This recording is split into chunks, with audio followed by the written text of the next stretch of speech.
將林奇靈修默想資料係由基督教香港崇真會培訓部提供。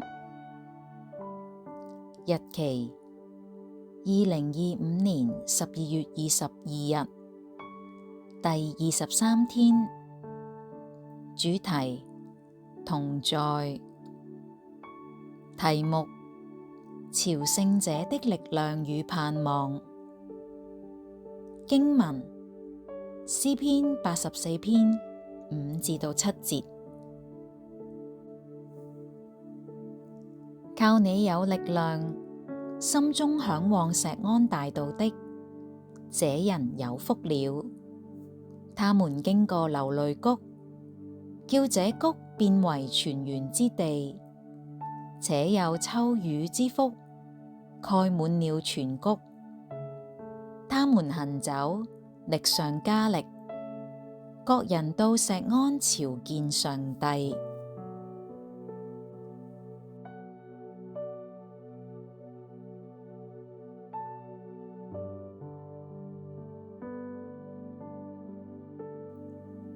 喺2004年，耶路撒冷一批維修人員去到西爾曼村莊修補污水管嘅時候，無意中發現咗一段從西羅亞池通往聖殿山嘅石階。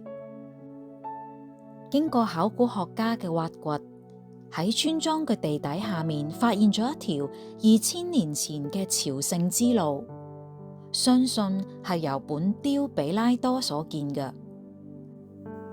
響第二聖殿時期，過百萬嘅猶太人每年都會喺3個節期，就係逾越節、五旬節同埋住棚節，從各地嚟到呢個地方，一邊盡唱上行之詩，一邊拾級而上，直到聖殿獻祭。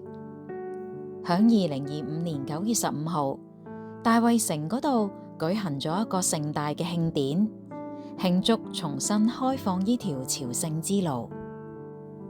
詩篇84篇5至7節描述咗嗰啲心繫錫安大道嘅人係蒙福嘅。有聖經學者認為，詩中提到嘅流淚谷係象徵性嘅地名，代表信徒喺朝聖路上所經歷嘅困難同埋試煉。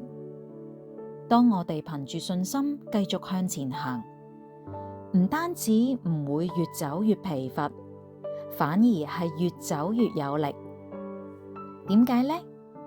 喺第5同埋第7節係咁樣講嘅，因為我哋能夠喺主裏面得力，並且當各人以錫安，即係耶路撒冷嘅聖山，為旅程嘅目標嘅時候，我哋嘅眼目就能夠對準上主。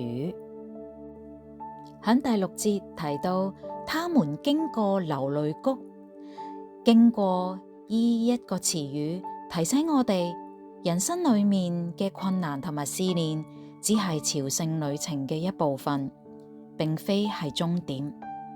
所有心裏渴望主嘅人，靠住佢所賜嘅力量，就必能夠穿越難關。唔單止咁啊，我哋喺旅途嗰度見到嘅神蹟，就係流淚谷變為泉源之地。喺呢度有2種嘅解釋。第一個嘅解釋就係話，信徒經歷過苦難之後，係能夠帶嚟生命嘅轉化同埋祝福嘅。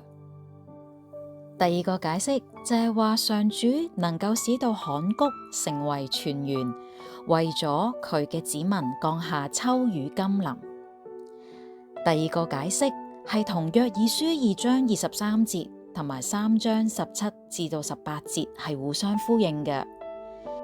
而以賽亞先知亦都曾經預言過，彌賽亞喺末後必定會帶嚟真正嘅公義同埋和平，成為咗萬民蒙恩得救嘅大道。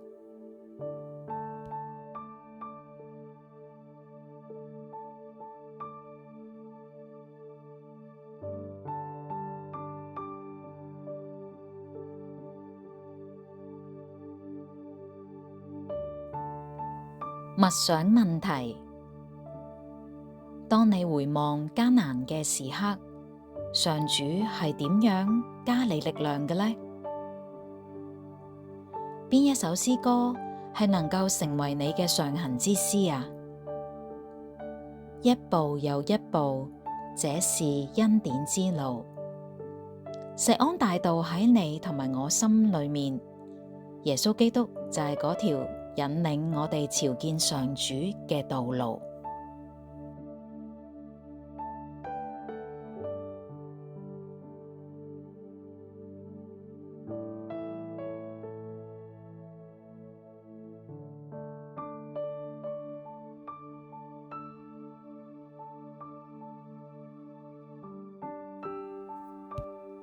我哋一齊祈禱。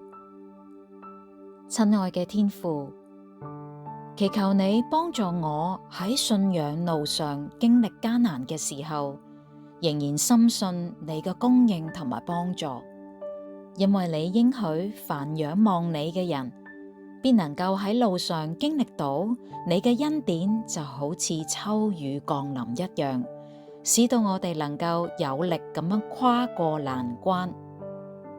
阿門。